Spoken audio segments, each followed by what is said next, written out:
Primeiro livro dos Reis, capítulo 17, versículo de número 1 ao versículo de número 7. Eu vou ler 7 versículos, vou destacar 3 palavras. Então Elias, o tisbita, dos moradores de Gileade, disse a Acabe: vive o Senhor, Deus de Israel, perante cuja face estou, que nestes anos nem orvalho, nem chuva haverá, senão segundo a minha palavra.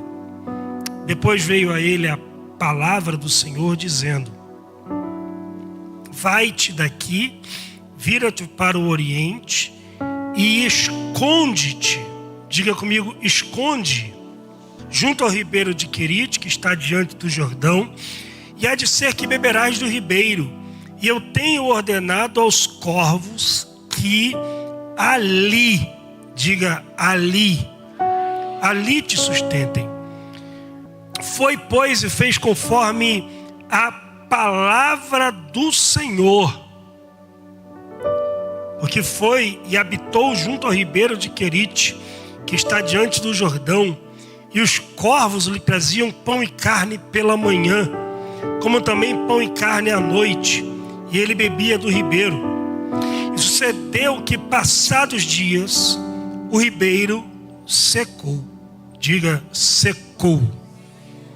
Por quê? Porque não tinha havido chuva na terra. E você diz amém. Bom, estamos diante de um contexto, no texto em foco, que nos remete ao momento de maior crise da história da nação de Israel no Antigo Testamento. Acabe é o 6º rei da linhagem do Reino do Norte, quando dividiu Israel entre Reino do Sul e Reino do Norte. E todos os reis que vêm reinando, eles vêm para fazer pior do que aqueles que vieram antes dele. Isso fica claro se você puder abrir aí a sua Bíblia, capítulo 16 de 1 Reis, no versículo de número 25 diz que Onri foi o 5º rei dessa sucessão maligna, onde todos os reis faziam o que era mal aos olhos do Senhor. Em 1 Reis 16, 25 diz que Onri fez o que era mal aos olhos do Senhor e fez pior do que todos os que foram antes dele. Ora, até Onri reinar, teve Jeroboão, que reinou 22 anos e ofereceu sacrifícios a falsos deuses em Dan e Betel. Até Onri reinar, tiveram reis que mataram membros da família para não perder o poder.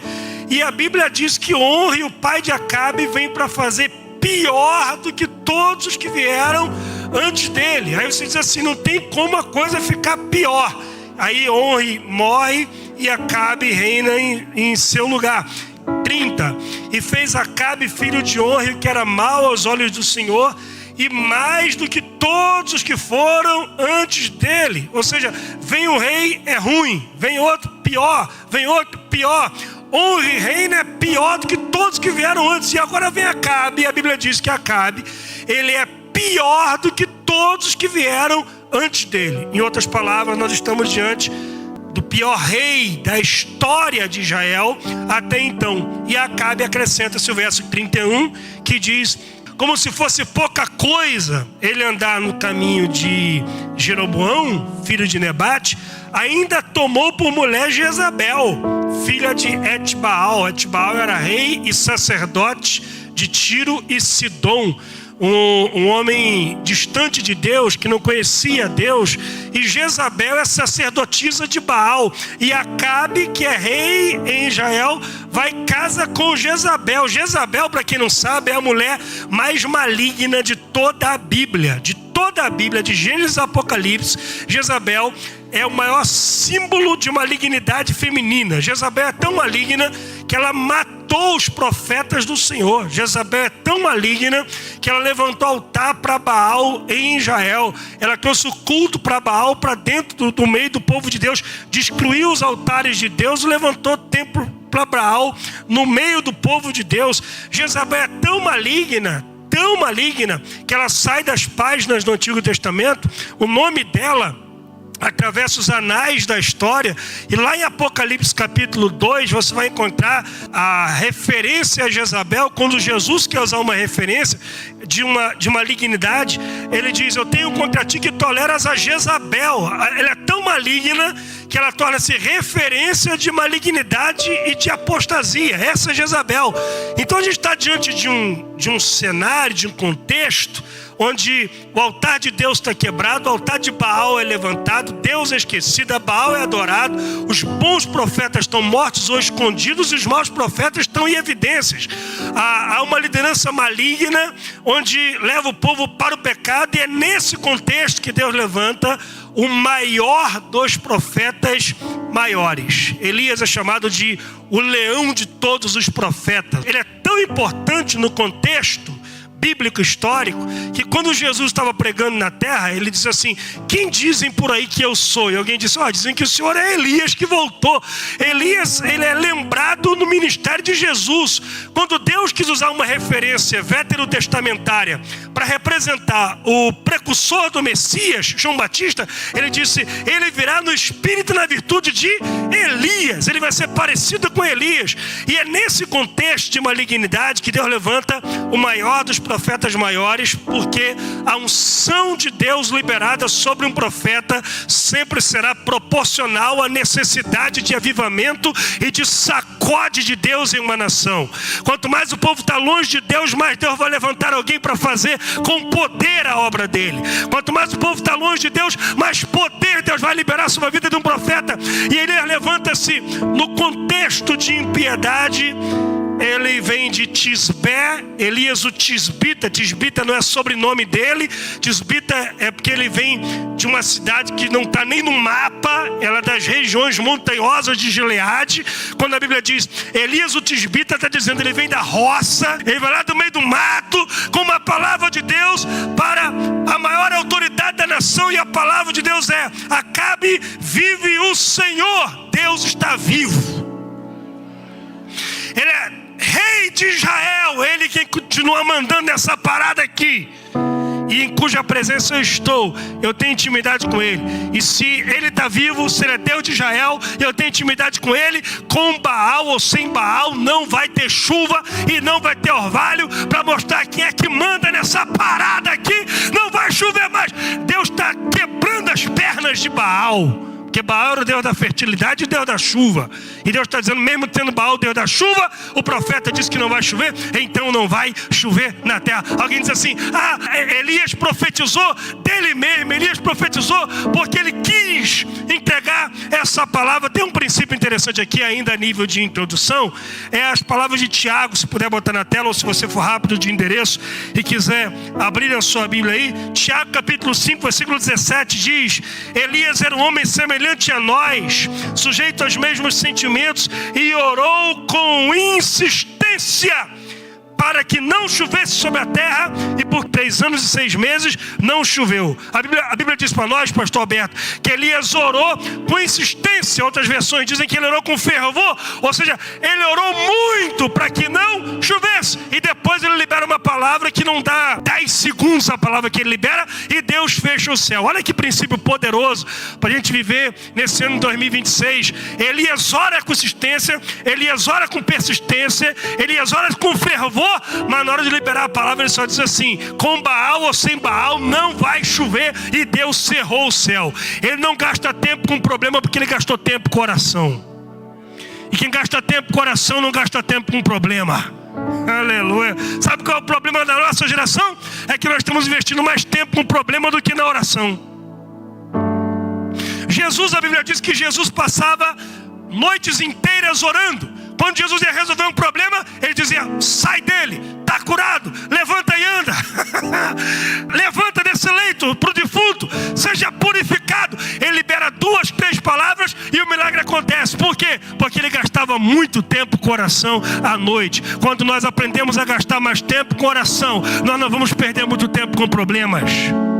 Perde muito tempo com problema que não gasta tempo em oração. Elias gasta tempo orando. Por isso ele libera uma palavra de juízo contra o rei de Israel. E quando ele libera essa palavra, após Elias liberar a palavra, existem 3 palavrinhas, e aqui começa a mensagem, 3 palavrinhas que se relacionam com a vida do profeta e que acabará se relacionando com a vida de todo servo de Deus em algum momento da sua vida.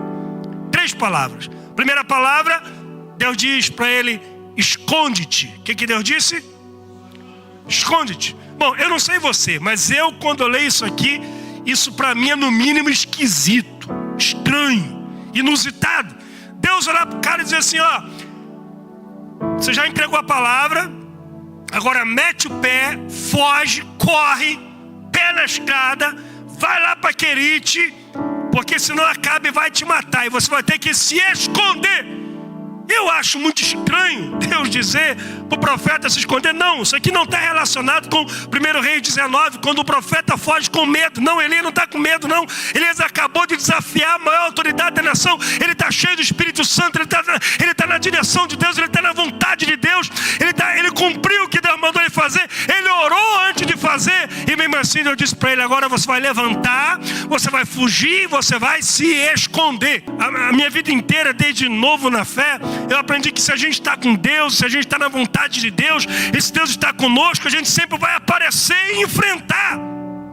A gente sempre vai se destacar e bater de frente, resolver. Mas Deus não manda Elias resolver, Deus não manda Elias aparecer, e Deus não manda Elias enfrentar. Deus manda Elias se esconder, meter o pé e correr para Querite. O que essa palavra significa para nós? É que nem sempre de Deus vai ser enfrentar. Às vezes de Deus é fugir. E nem sempre de Deus é aparecer. Às vezes de Deus é se esconder.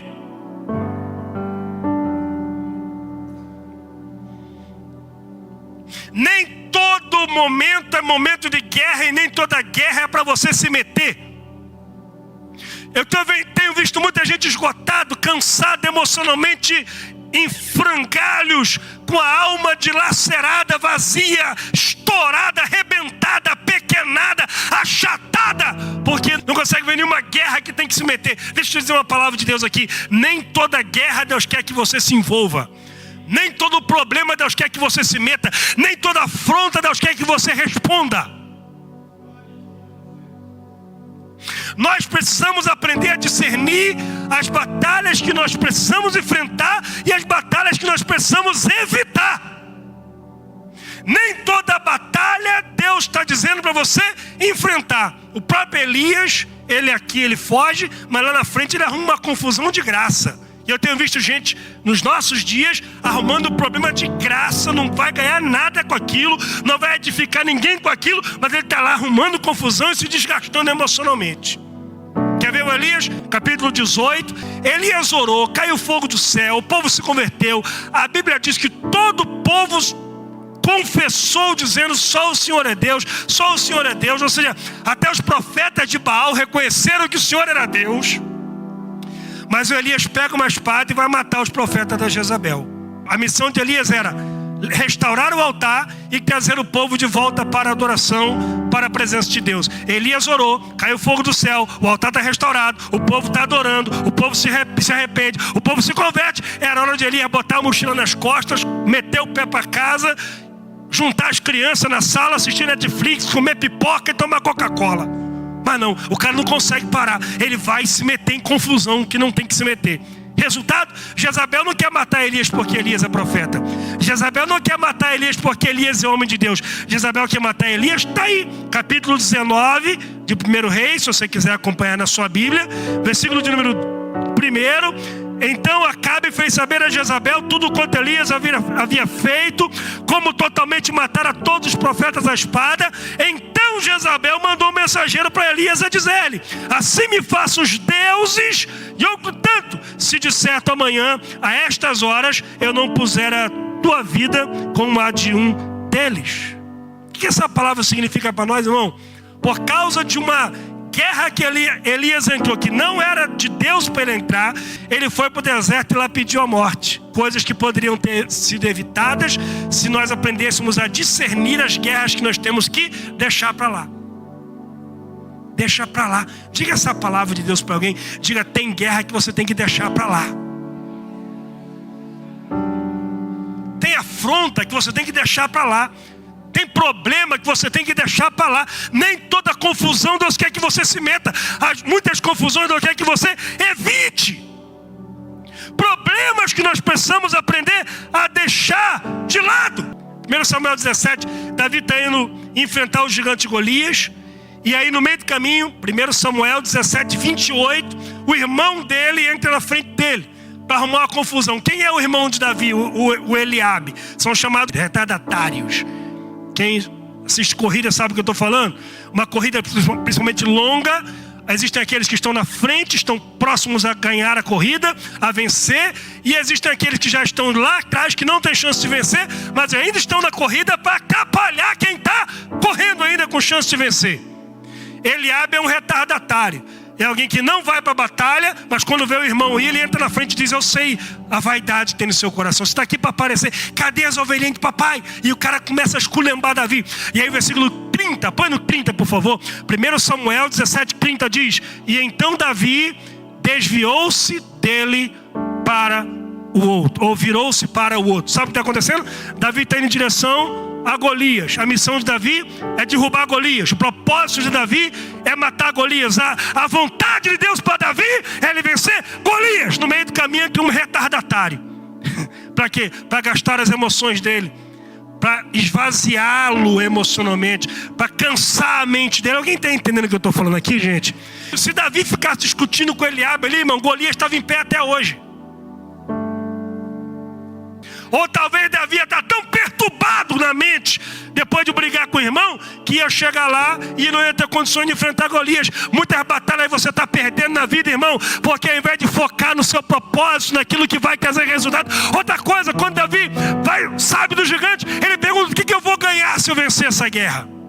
Isso aqui é importantíssimo. Antes de entrar em qualquer conflito, pergunte: o que de bom isso trará para a minha família?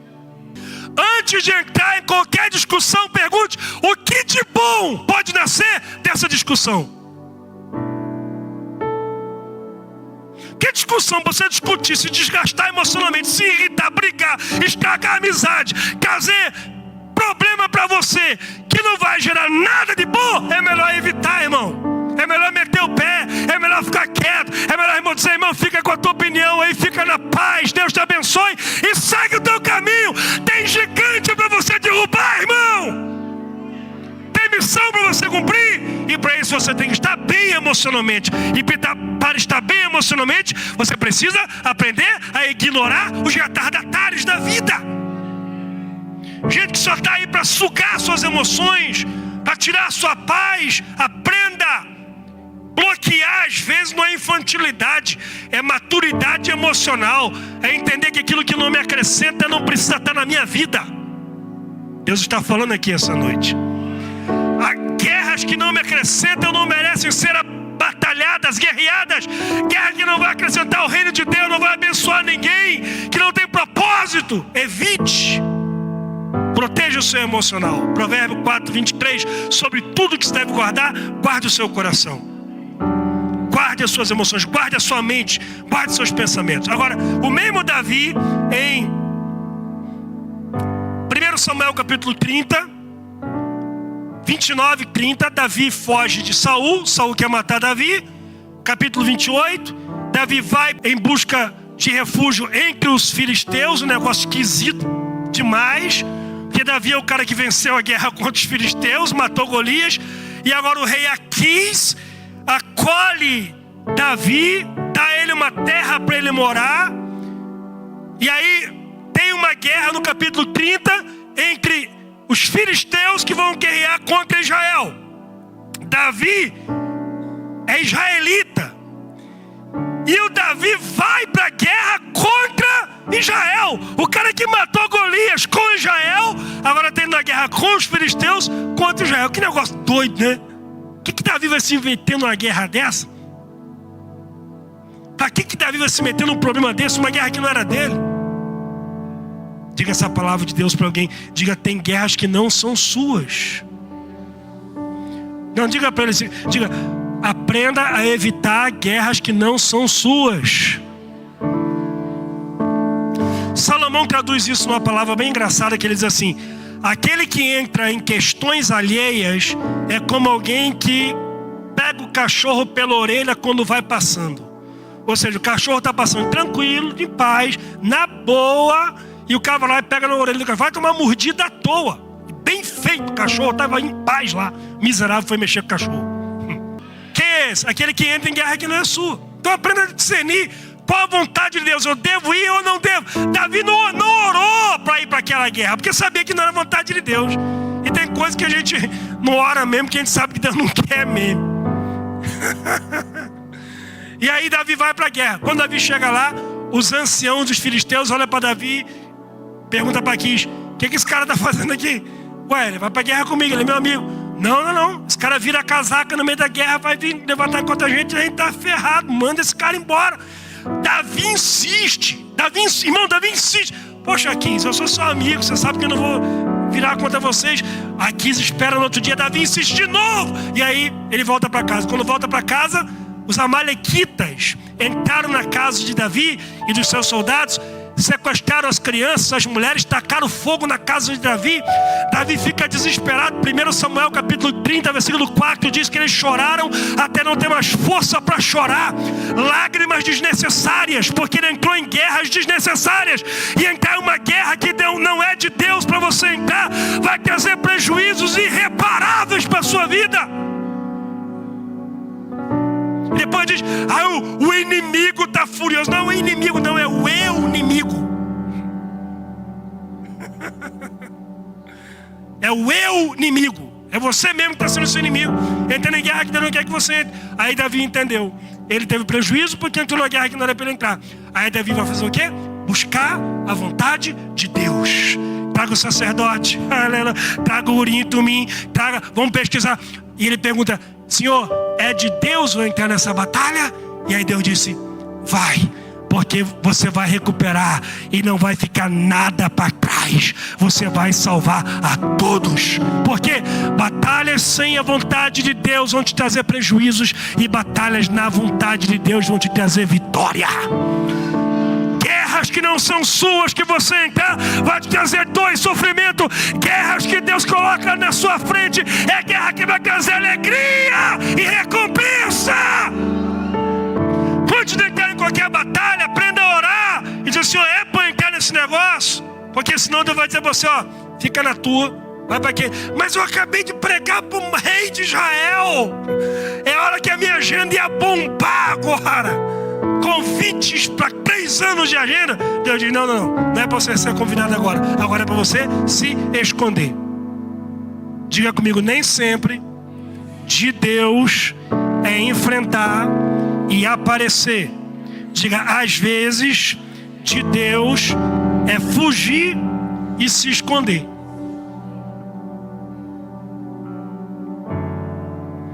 Pastor, não convenceu. Então vamos para o Novo Testamento. Jesus, o Filho de Deus, nasce. Não estou falando de filho de Jailton, estou falando de Filho de Deus, Todo-Poderoso. Faraó quer matar o menino Jesus.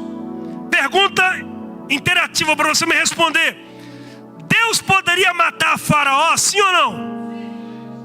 Por muito menos em Atos 12 matou outro faraó, porque não deu glória a Deus. Ou Herodes, desculpa. Obrigado. Se mata Herodes porque não deu glória a Deus, por que não vai matar o outro que quer matar o Filho de Deus? Mas não, ao invés de Deus matar o Herodes, Deus disse a José: pega a criança e mete o pé para o Egito. Foge. Jesus, o Filho de Deus, tem que fugir. José e Maria pegam o menino e fogem. Herodes morre, Arquelau, o filho de Herodes, reina em seu lugar, quer matar o menino. O anjo diz: pega a criança, foge de novo. Uma viagem cansativa, perigosa, desgastante, mas ele tem que fugir porque era a vontade de Deus. Para quê? Para cumprir uma profecia: do Egito eu chamei o meu filho. Quando Deus te esconde, não é porque ele perdeu o poder, é porque ele quer cumprir uma promessa na sua vida. Eu vou falar mais uma vez: quando Deus te esconde, não é porque ele perdeu o poder, é porque tem uma palavra para ser cumprida na sua vida. E essa palavra às vezes está não em enfrentar, não em responder, mas em fugir e se esconder. Uma fuga direcionada por Deus te dará mais resultados do que uma guerra sem a direção de Deus. Se você tem Deus, você não foge. Bom, Jesus adulto, a Bíblia diz em vários momentos, dentre ele em João 7, que queriam apedrejá-lo, outro momento queriam fazê-lo rei, e a Bíblia diz, e ele passou pelo meio da multidão e sumiu.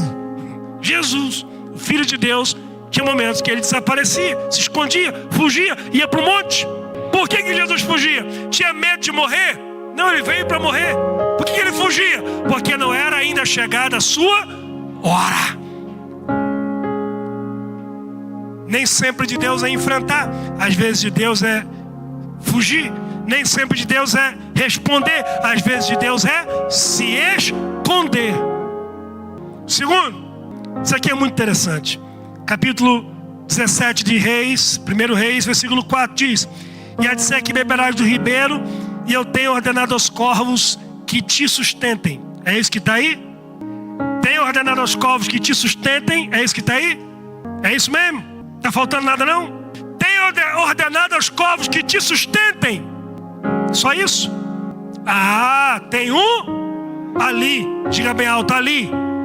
Pastor, por que esse ali é importante? Porque, pastor Alberto, se o senhor dissesse, eu ordenei aos corvos que te sustentem, Elias vai para onde ele quer e os corvos vão atrás dele levando comida.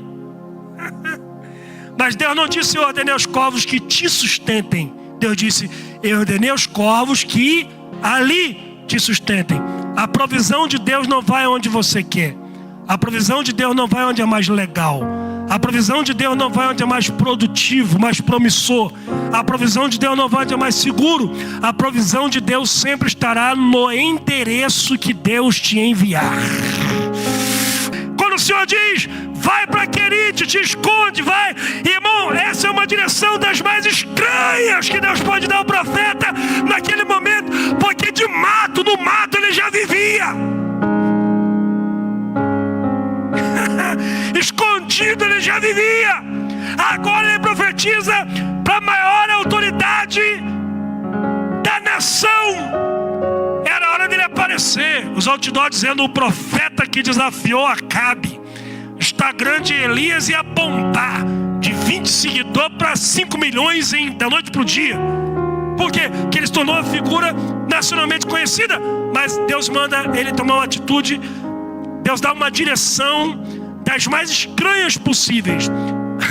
Andar na vontade de Deus é entender que muitas das direções que Ele nos dará serão estranhas.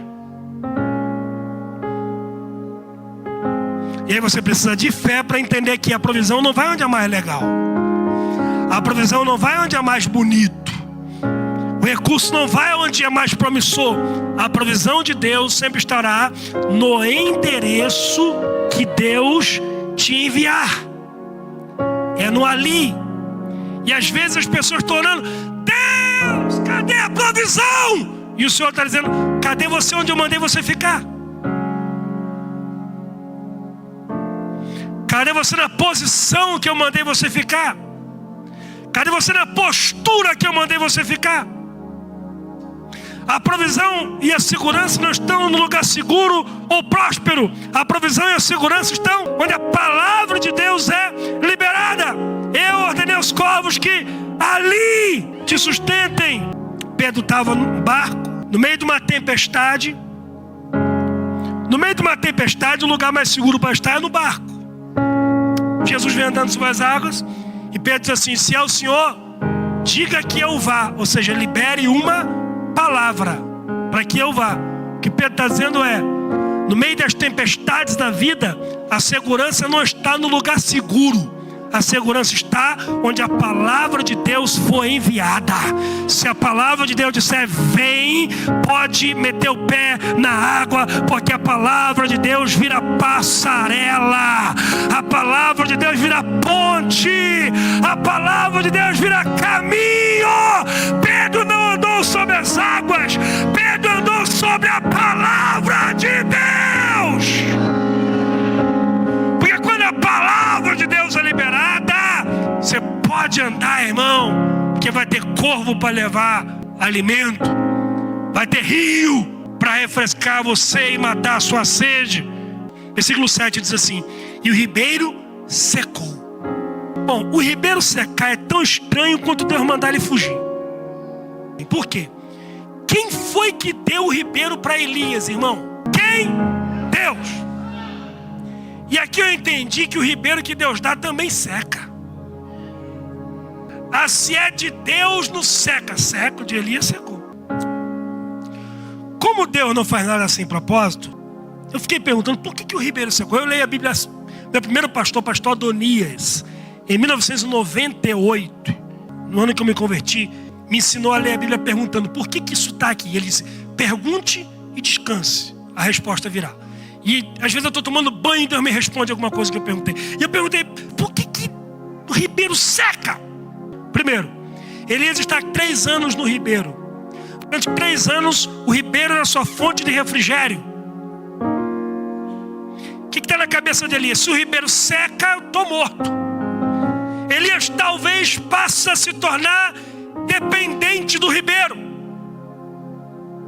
E o Senhor está ensinando para nós hoje que todas as vezes que nós tirarmos o foco do provedor e colocarmos o foco na provisão, Deus tira a provisão, porque Ele prefere nos ver sem o ribeiro do que nos perder para o ribeiro. Porque às vezes Deus dá o pão e a gente fica de olho no pão e perde os olhos do Pai. Não, mantenha os olhos no Pai, o pão é consequência. Aleluia! Mantenha os olhos no provedor, a provisão é consequência. Lucas 11, de 11 a 13. Qual pai do meio de vocês, se o filho pedir um peixe, lhe dará em lugar disso uma cobra? Ou se pedir um ovo, lhe dará um escorpião? Portanto, se vocês, apesar de serem maus, sabem dar boas coisas aos seus filhos, quanto mais o Pai dos céus dará o Espírito Santo ao que lhe pedirem. Bom, parece meio que Jesus colou ali Ctrl+C e botou o Ctrl+V em lugar errado. Por quê? Porque na lógica seria: se vocês sabem dar pão e peixe para os vossos filhos, quanto mais o Pai Celestial dá pão e peixe para vocês. Mas não, Jesus disse: se vocês, sendo maus, sabem dar pão e peixe para os vossos filhos, quanto mais o vosso Pai Celestial dará o Espírito Santo ao que pedirem. O que tem a ver o pão e peixe com o Espírito Santo? É que se você buscar o pão e peixe, o pão pode acabar, o peixe pode acabar. Mas se você busca o Espírito Santo sabe onde tem o pão, o Espírito Santo sabe onde tem o peixe, o Espírito Santo sabe onde tem o recurso, o Espírito Santo sabe onde é a vontade de Deus. Então é o Espírito Santo que vai guiar você à vontade de Deus. Não é o pão, é o Pai.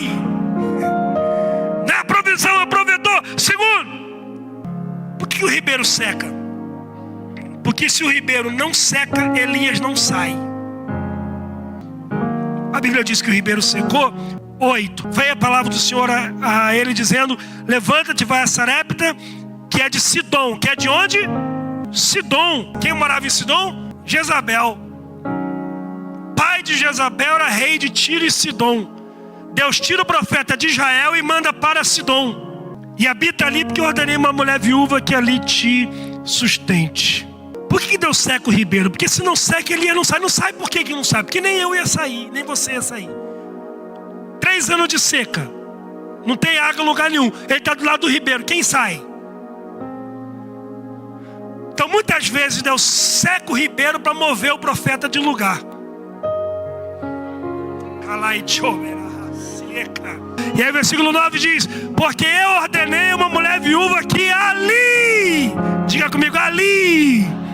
O ali mudou de endereço. E quando o ali muda de endereço, o ribeiro tem que secar para a gente se mover. Agora escuta isso aqui: se o ribeiro não seca, a mulher e o filho morrem de fome. Aleluia, glória a Deus.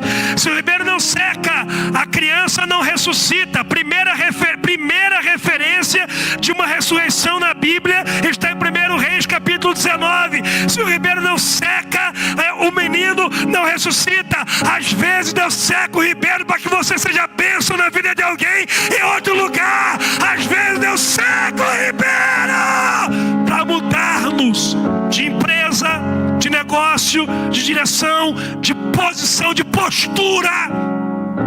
Estou falando de lugar físico, não. Estou falando de posicionamento. Às vezes está indo numa direção, fazendo uma determinada coisa que Deus não quer.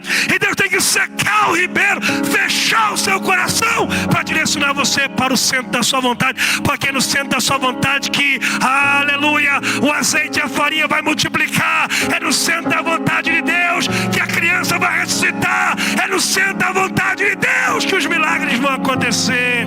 Fique de pé comigo em nome de Jesus.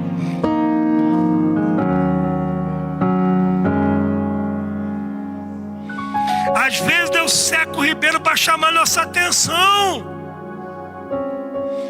A gente está tão envolvido com o ribeiro ali que a gente vai esquecendo quem é Deus.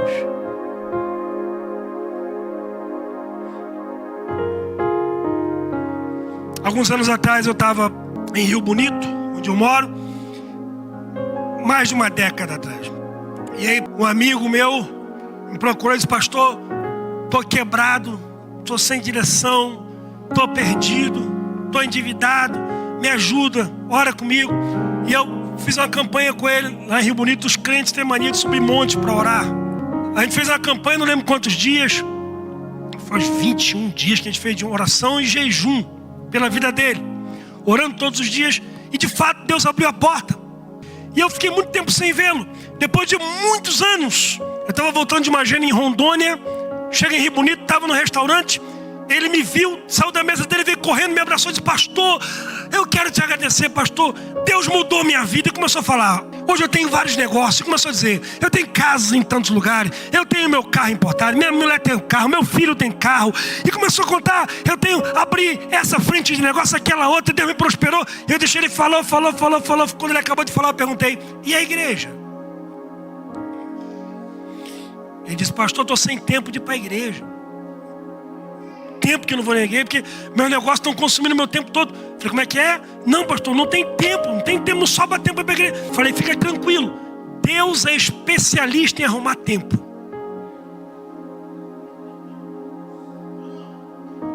Diga essa palavra de Deus para alguém, diga: Deus é especialista em arrumar tempo. Porque se Deus te abre uma porta, essa porta te rouba de Deus, você não tem mais tempo para Deus, fica tranquilo. Deus já seca o ribeiro, porque Deus prefere te ver sem o ribeiro do que perder você para o ribeiro. Quando Deus dá o ribeiro é porque Ele te ama. Quando Ele tira o ribeiro é o mesmo motivo. Vamos orar? Amém? A oração que Jesus ensinou é: seja feita a tua vontade. A oração que Jesus fez foi: se possível, passa o cálice, mas que seja feita a tua vontade. A oração que Deus responde, 1 João 5,16, essa é a certeza que temos em Deus, tudo quanto pedirmos segundo a sua vontade.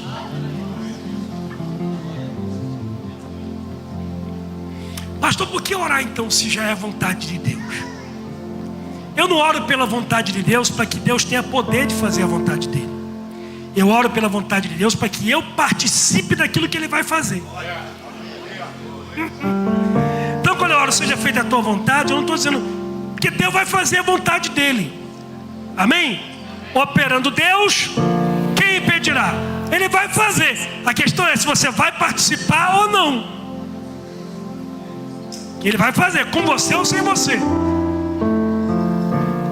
Então ore hoje: Senhor, eu quero a tua vontade na minha vida. Não é o sonho de José ser governador do Egito. O sonho de José ser pastor de ovelha de Jacó a vida inteira. Irmão, o cara tem roupa diferenciada, é o filho predileto, tem comidinha diferente. Quem quer sair de uma casa dessa? Ninguém. É o sonho de Deus para ele ser governador. Só que para Deus realizar o sonho dele, seu sonho tem que morrer no poço. É a substituição. Oração não é o exercício de manipular Deus a fazer o que eu quero. Oração é o exercício de submissão à minha vontade e à vontade de Deus, para que Ele faça o que Ele quer na minha vida. Quanto mais eu oro, mais a vontade de Deus se realiza. Quanto mais eu oro, menos os meus sonhos importam. Pastor, por por que isso é bom? Porque a sua vontade, a minha vontade é má, imperfeita e desagradável. A vontade de Deus é boa, perfeita e agradável. Feche seus olhos.